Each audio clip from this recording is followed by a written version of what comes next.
गच्छामि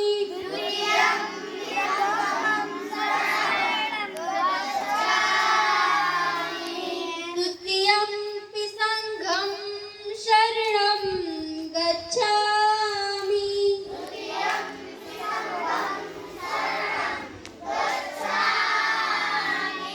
तृतीयम्पि बुद्धं शरणं गच्छामि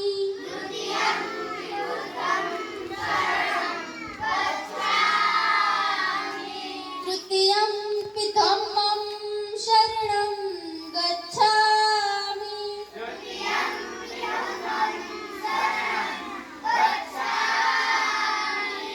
तृतीयम्पि संघं शरणं गच्छामि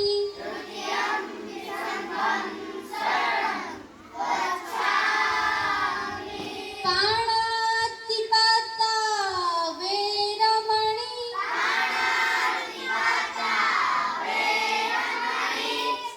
सिक्खापदं समादियामि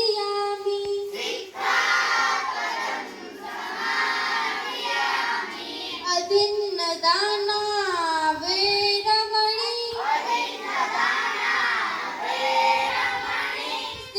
सिक्खापदं समादियामि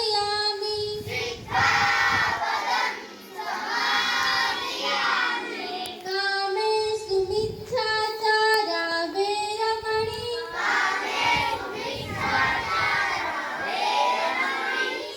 सिक्खापदं समादियामि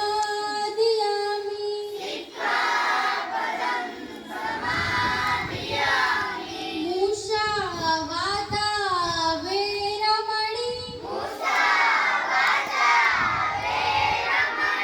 सिक्खापदं समादियामि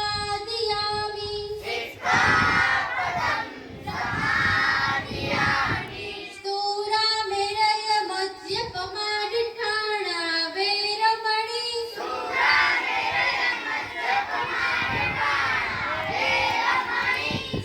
सिक्खापदं समादियामि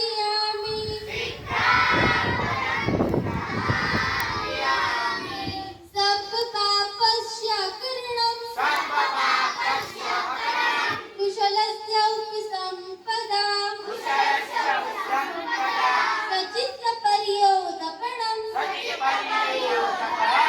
एतं बुद्धानुशासनं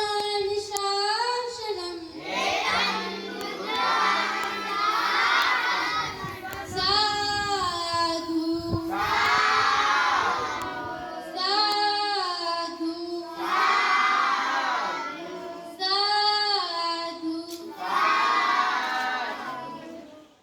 હું ઉન્નત થાઉં છું ધમ્મં શરણં ગચ્છામિ હું ધમ્મનાથ થાઉં છું સંઘં શરણં ગચ્છામિ હું સંઘનાથ થાઉં છું દ્વિતીયં વિબુદ્ધં તહં ગચ્છામિ હું બીજી વાર ઉન્નત થાઉં છું તૃતીયં પિતં તહં ગચ્છામિ હું બીજી વાર ધમ્મનાથ થાઉં છું દ્વિતીયં પિછંગં તહં ગચ્છામિ હું બીજી વાર સંઘનાથ થાઉં છું તૃતીયં પિતં તહં ગચ્છામિ હું બીજી વાર સંઘનાથ થાઉં છું તૃતીયં વિબુદ્ધં તહં ગચ્છામિ હું ત્રીજી વાર ઉન્નત થાઉં છું તૃતીયં પિતં તહં ગચ્છામિ હું ત્રીજી વાર ધમ્મનાથ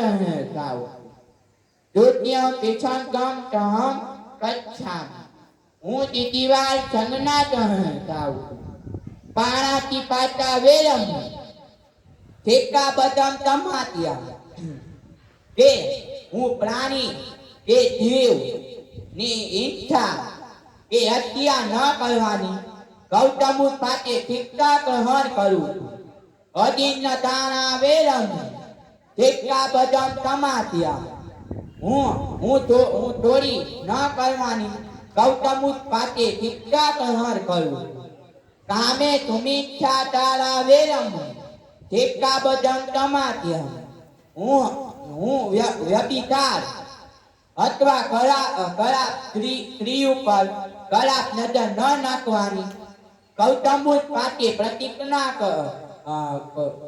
ઠીકઠાક ગ્રહણ કરવું મોટા વાચા વેરમ ઠેકા બદમ તમાત્યા હું છૂટું ન બોલવાની કૌટુંબિક પાકે ઠીકઠાક ગ્રહણ કરું છું અતિ ધૂળા મેળાયા મધ્ય પ્રમાણ તાણા વેરમ ઠેકા બદમ તમાત્યા કે હું તારું કે નટિયા પ્રજાતનું સેવન ન કરવાની કૌટુંબિક પાકે ઠીકઠાક ગ્રહણ કરું છું તપ પાપ છ અકરણ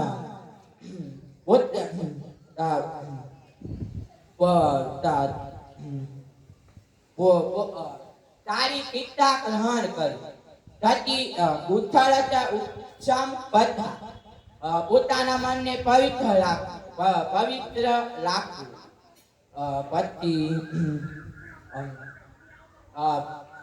એક્ષણ ઉત્થાન ધાતન આ ભૂતની શિક્ષા છે આ તેમનો એક ઉપદેશ છે આ તેમની એક પ્રતિજ્ઞા છે ત્યારે સાચું શબ્દ બોલવામાં આવે છે તેનો અર્થ લાભ થાય અને સત્યવાદમાં બોલવામાં આવે છે તેથી તેને આપણને સ્વીકાર કરવો કે હમણાં એક ગૌતમ બુદ્ધે એક છેલ્લે એક તેરાસ વાંચે તેમને તેરાસ વાંચે શ્લોક બોલો તમે સાંભળો થશે એ શ્લોક હતો અપ દીપ પવ એ તમે અપ દીપ પવ કાજી કે કોઈ પણ આમ કાજીમાં કે બોરેલોમાં જોયો હશે અપ દીપ પવ એ શ્લોક એમને ગૌતમ બુદ્ધે એક તેરાસ વાંચે એક શ્લોક બોલો અમુકને એક અમુકને ખબર જ નથી કે આ અર્થ શું છે કે આ અર્થ અપદીપ ભવ શું છે કે કે એનો અર્થ છે કે આપણે કોઈ ખાવાનું કઈ નથી થવાનું કે કોઈ આપણે આગળ લઈ નથી થવાનું સાચે થવાનું છે અને સાચે ખાવાનું છે અને સાચે આપણી સમાજને આગળ લઈને આવવાનું છે આગળ લઈને આવવાનું છે મારું વખતે પૂર્ણ કરું છું જય ભીમ નમઃ બુદ્ધાય જય જોહાર જય મુંડીવાતી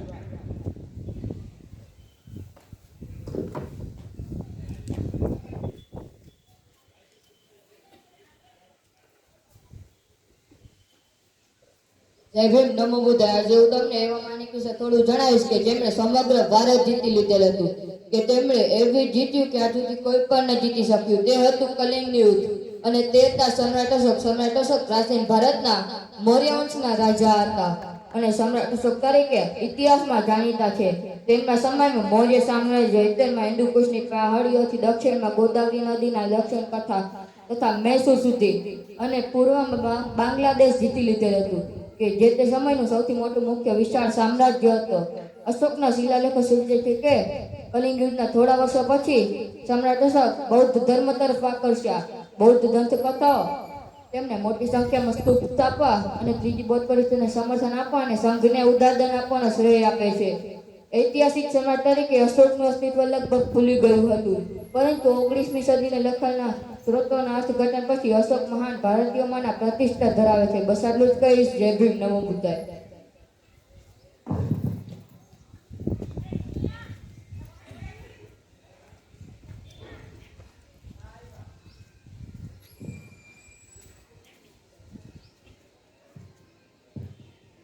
જય ભીમ નમો બુદ્ધાય.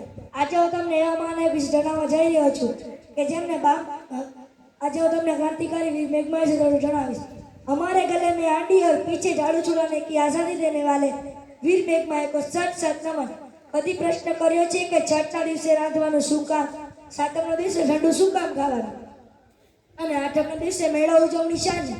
વર્ષો પહેલા વીર મેઘમાય નામના બહુજન સમાજના ક્રાંતિકારી પેદા થયા હતા, જેમણે જ્ઞાની જાતિના ભેદ દૂર કરી સમાનતાનું આંદોલન ચલાવ્યું, જેના વિરોધમાં શસ્ત્રની કળામાં પાણી લાવવા 32 લક્ષણ પુરુષની બલિ આપવાનું ષડયંત્ર કર્યું. ત્યારે બહુજન લોકોની પરાકાષ્ઠા હતી જે ગામના છેવાડે રહેતા, એટલે કે બહુજન લોકોને ગામમાં પ્રવેશવાનો કોઈ અધિકાર ન હતો. લોકોને વસા હતો અને બજારોમાં પ્રવેશી શકતા ન હતા. ગળામાં કુડી અને પાછળ ભાગે જાડું તેમજ પગમાં ઘૂઘરી રાખવામાં આવતી, જેના અવાજથી લોકોને ખબર પડી જાય કે સીમાડીઓ આવી રહ્યો છે, એટલે તેનાથી દૂર થઈ જતા. આ દૂર કરવા સિદ્ધરાજ જયસિંહ સામંત વીર બેગમાએ અમુક શરતો કે મારો સમાજ છે ગામના છેવાડે રહે છે, એને ગામની અંદર રહેવા અને ગળામાં કુડી અને પાછળ ભાગે જાડું કાઢવામાં આવે અને પાણી પીવાનો અધિકાર આપવામાં આવે. આ શરતો રાજાએ માની અને સમાજના હિત માટે વિક્રમ સંવત 1172 મહાસદ સાતમ શુક્રવારના દિવસે વીર બેગમાના શોકમાં કોઈ ચૂલો સળગાવ્યો ન હતો. બાળકો વૃદ્ધો ભૂખ્યા ન રહી શકે તેમને છઠ્ઠું ઠંડુ ખાવા આપ્યું અને મનવાદીઓ એકના એકની હત્યા કરી. અઠમના દિવસે ઉષ્ણદેષ્ટ મનાવ્યો. મતલબ છઠ સાતમ આઠમ વીર બેગમાની હત્યાના દિવસે આપણે આપણા મહાનાયકની ઉજવણી કરીએ છીએ. સાચો ઇતિહાસ બહાર ના આવે એટલે કાલ્પનિક ચિત્ર માતાની કથાઓ ચલાવીએ છીએ. આપણે ગુલામ બન્યા છીએ. વીર બેગમાની હોમીતે કાયા નવાડે તુલાયા પરકાચટાની કુરબાન કાયા એ શરતે સિદ્ધરાજની એવી વાયા બલિદાન ઉજવાળ થઈ ગયા. બહુજન્મના ક્રાંતિકારી વીર બેગમા થઈ ગયા. બસ આટલું જ કહીશ. જય ભીમ ના બુદ્ધ.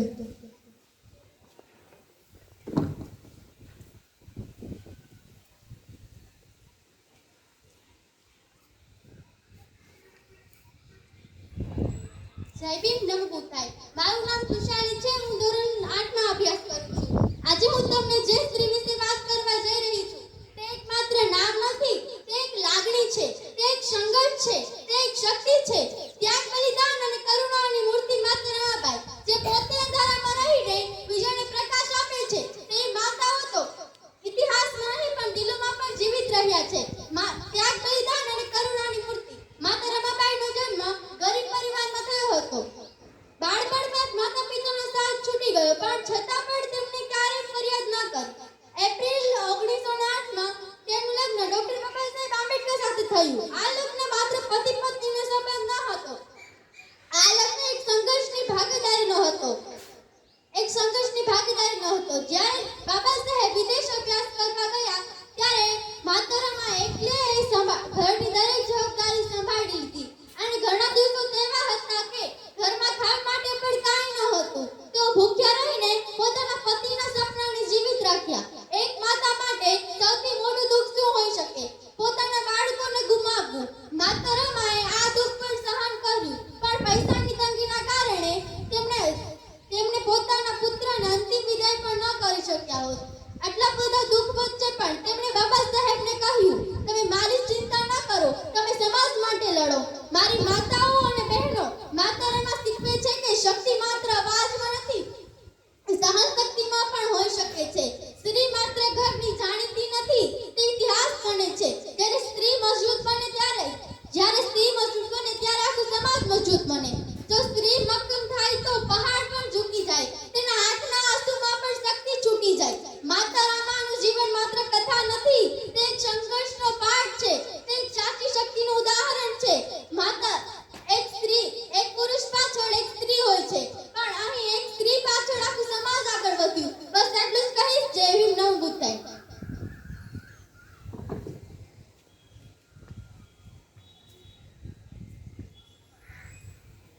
જય ભીમ નમો બુદ્ધાય. મારું નામ જાનવી છે. હું ધોરણ 7 માં અભ્યાસ કરું છું. આજે હું તમને સાવિત્રીબાઈ ફૂલે વિશે થોડું જણાવીશ.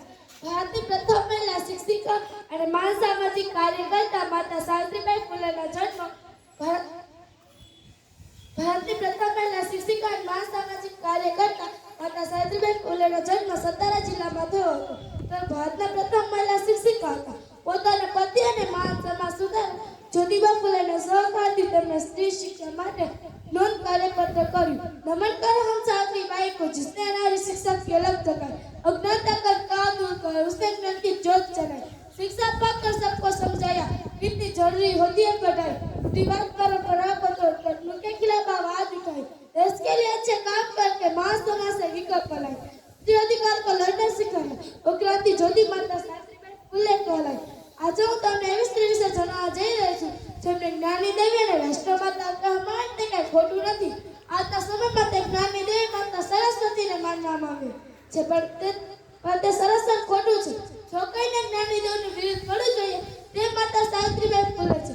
માતા સાવિત્રીબાઈ ફૂલેનો જન્મ શુદ્ધ અને પછાત ગણાતી મારી જાતિમાં તારીખ 3 જાન્યુઆરી 1831 તારીખ થયો। માતાનું નામ લક્ષ્મીબાઈ અને પિતાનું નામ ખાંડોજી નરસિંહ પાટીલ હતું. તેમના પિતા ફૂલોનો પરંપરાગત વ્યવસાય કરતા. આથી ગરીબ હોવાના કારણે તો અભ્યાસ કરી શક્યા ન હતા. એ સમયમાં ઘણા દૂષણો હતા.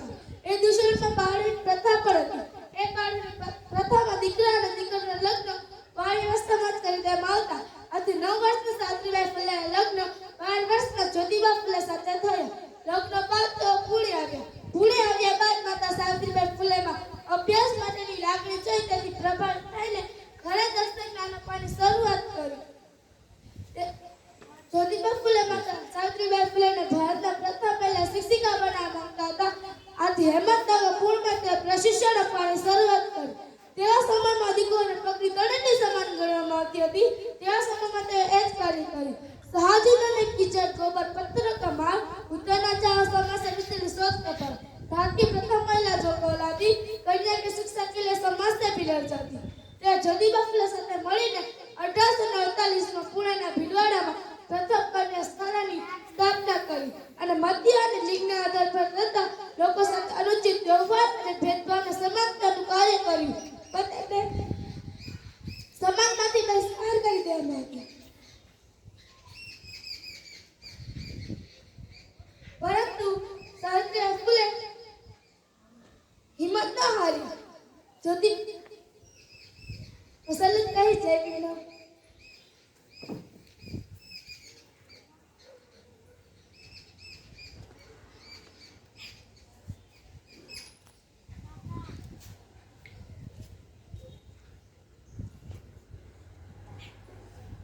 जय भीम न चमकोड़ी सन 57 में वह तलवार पुरानी थी. खूब लड़ी वो मर्दानी वो झांसी की झलकारी थी. एक महिला જેમણે બહાદુરી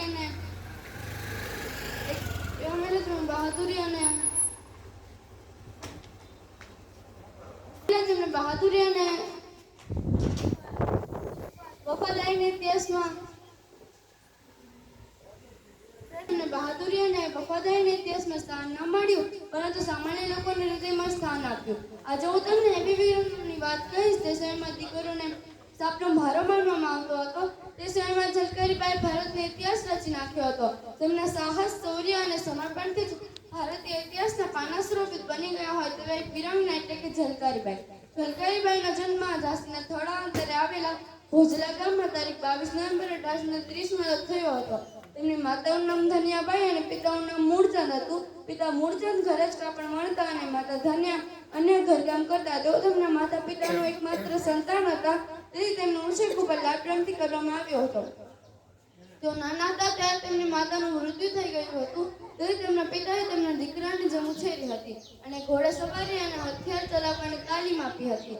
એક વખત યોજાયેલ સમારોહમાં ઝલકારીબાઈ રાણી લક્ષ્મીબાઈનો પહેરવેશ ધારણ કરીને લડતા તેથી દુશ્મનોને આપી શકાય. 1857ના વિકલ્પ વખતે રાણીને કિલ્લાથી બહાર જવાનો સમય પડી ગયો.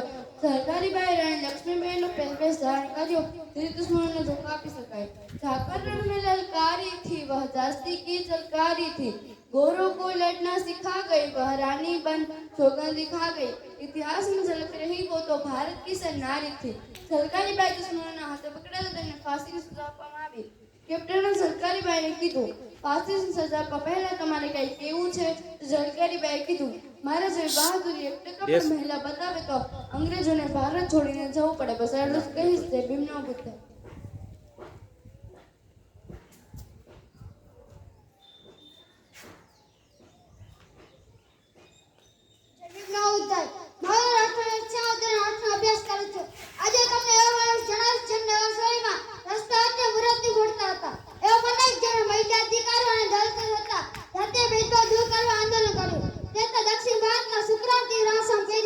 તેનો જન્મ 17 સપ્ટેમ્બર 1879 માં ઈરોડ તમિલનાડુમાં થયો હતો.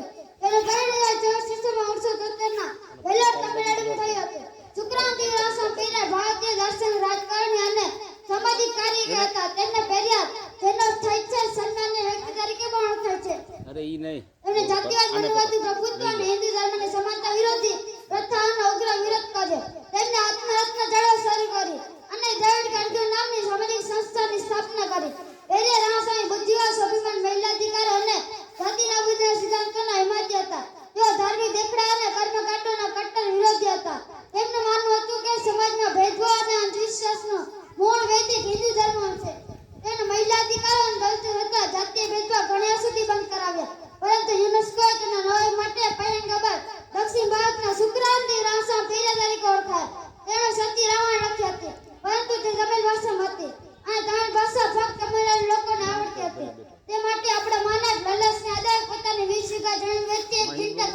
जय भीम नमो बुद्धाय। इस मिट्टी में उस बलिदानों की लहू की महक है, जिनके सर कटने पर थरथरा करते थे वो ऐसे योद्धा थे जो तलवारों कलकों से भिड़ा करते थे।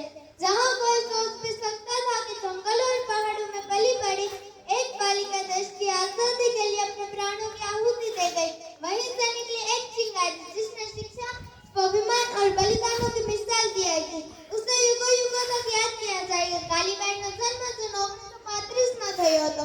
12 વર્ષની ઉંમરમાં તેમના પ્રાણોની આહુતિ દેવાવાળા આદિવાસી વીરાંગના હતા।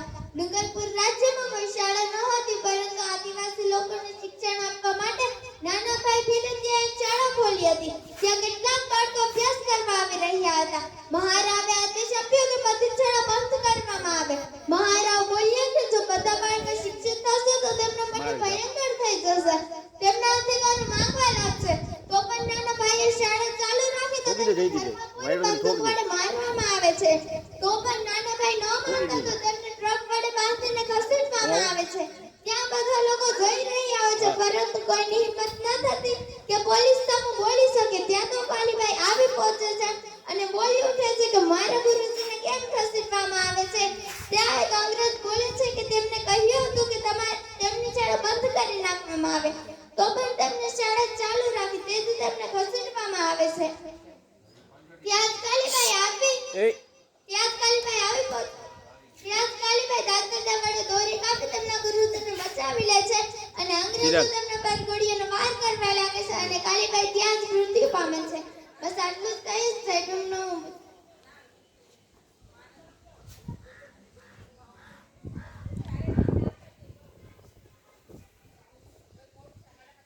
જય ભીમ નમો બુદ્ધાય। મારું નામ ચિરાગ છે, હું ધોરણ 4 માં અભ્યાસ કરું છું। આજે હું તમને એવા માનક વિશે જણાવવા જઈ રહ્યો છું તેઓએ પોતાની સમાજ માટે એટલે કે મૂર્ખવાસી સમાજ માટે બલિદાન આપ્યું, એટલે કે રોજ વેમુલા, અને તેમના જન્મ 30 જાન્યુઆરી 1989 માં હૈદરાબાદ તેલંગાણામાં થયું હતું। તેમનું મૃત્યુ 17 જાન્યુઆરી 2016 માં થયું હતું।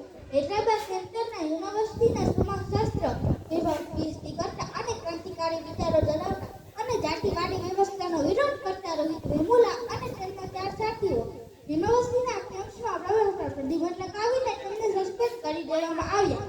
યુનિવર્સિટીના આવા જાતિવાદી વ્યવસ્થાથી કંટાળી રોહિત વેમુલાએ ખુલ્લા આકાશ નીચે આંદોલન કરવા બેસી ગયા। વિસ્તૃત ટ્રસ્ટ દ્વારા તેમને કોઈ હકારાત્મક જવાબ આપવામાં ન આવ્યો। યુનિવર્સિટીના આવા જાતિવાદ વર્તનથી કંટાળી રોહિત વેમુલાએ પોતાની જિંદગી ટૂંકાવી લીધી। આ તેમની આત્મહત્યા ન હતી, પણ એક દલિત સ્કોલર્સ સ્થાનિક હત્યા હતી। બસ આટલું જ કહીશ। જય ભીમ નમો બુદ્ધાય।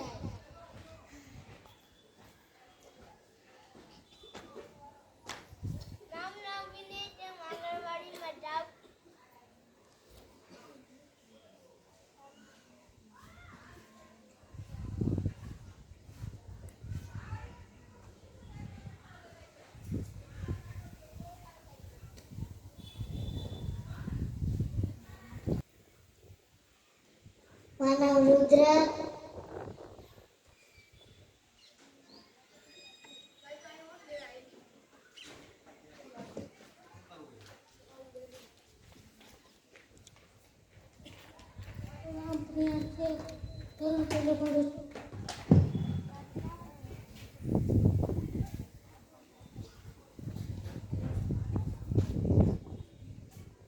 મારું નામ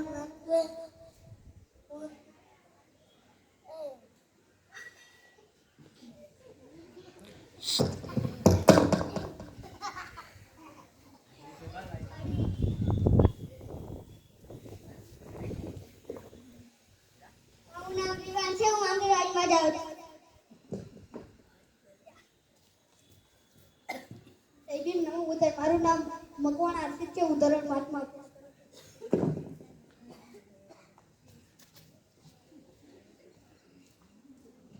મારું નામ કાહિકી મજેદિયા છે।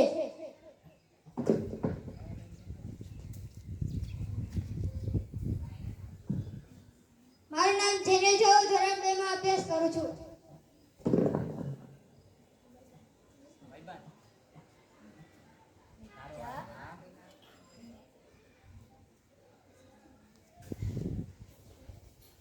મારું નામ સોલંકી કેરે રજીતભાઈ છે. હું ધોરણ 6 માં ભણું છું.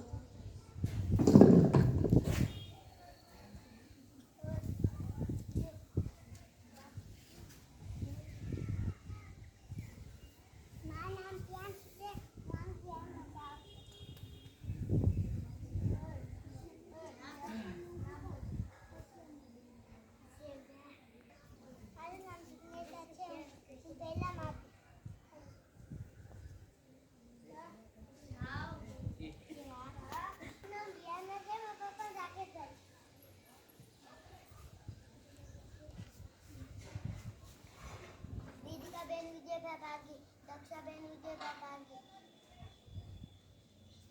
દીવાબેન વિજયભાઈ ભાગી.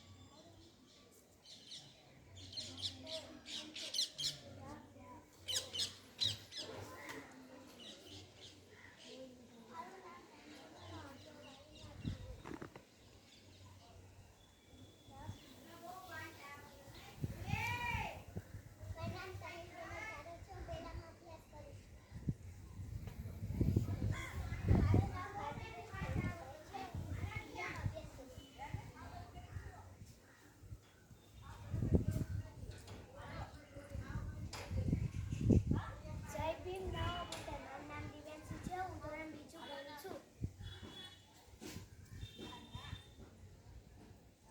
મારું નામ નવીન છે.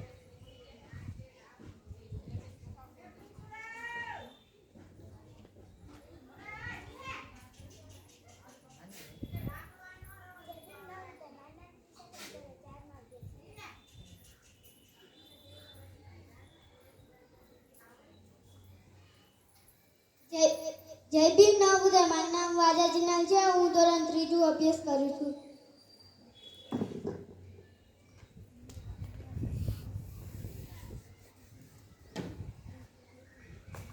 જય ભીમ નવોદય. મારું નામ ધ્રુવી છે. હું ધોરણ 3 માં અભ્યાસ કરું છું.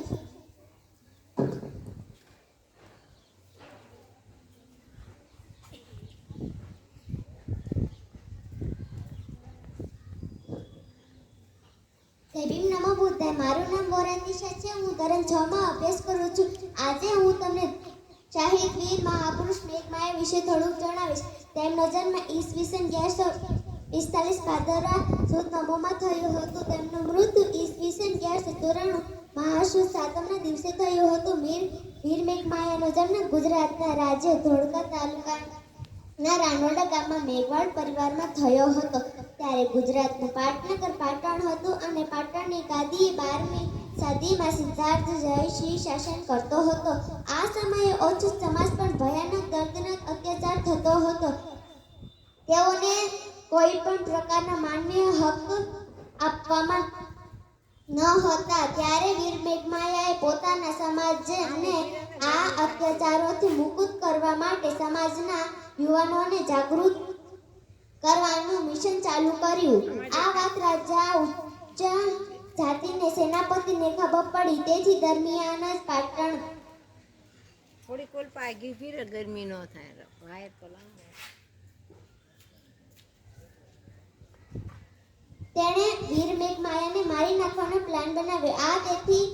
આ દરમિયાન જ પાટણના સતત 3 વર્ષથી વરસાદ નહોતો પડ્યો. તેથી પ્રજા પાણી વિના તરસે મારી રહેતી હતી. રાજાએ સહસ્ત્રલિંગ તળાવ બાંધ્યું પણ વાવવામાં પાણી ન હતું. સેનાપતિએ પોતાના પ્લાન મુજબ રાજાને કહ્યું કે જો આ તળાવમાં કોઈ 32 લક્ષણો પુરુષોનું બલિદાન આપવામાં આવે તો આ વાવવામાં પાણી આવે. અને તેણે બલિદાન માટે વીર મેઘમાયાનું નામ સૂચવ્યું. સેનાપતિએ પોતાની હત્યા કરવા માટે આ પ્લાન બનાવ્યો હોવાનું વીર મેઘમાયા જાણતો હતો. છતાં સહર્ષ તેણે આ વાત સ્વીકારી. પણ બદલામાં પોતાના સમાજ પણ તથા અત્યાચાર બંધ કરવા અને ઓછૂતોને પણ માનવીય અધિકારો સાથે જીવન જીવવાનો અધિકાર માંગ્યો. જે વાત રાજા સિદ્ધાર્થ જયસિંહે માન્ય રાખી અને ગુજરાતની ધરતી પર એક અધિકારી પ્રથમ ઓછું. બસ આટલું જ કહીશ. જય ભીમ નમો બુદ્ધાય. જય ભીમ નમો બુદ્ધ. મારું નામ વાજાસિંહ થોડી દાસ થાય છે. બનોગે સાવધાન વિશ્રામ सावधान विश्राम सावधान। एक साथ हमारे मूल निवासी महानायक और महानायिकाओं को सलामी देंगे। सलामी दे।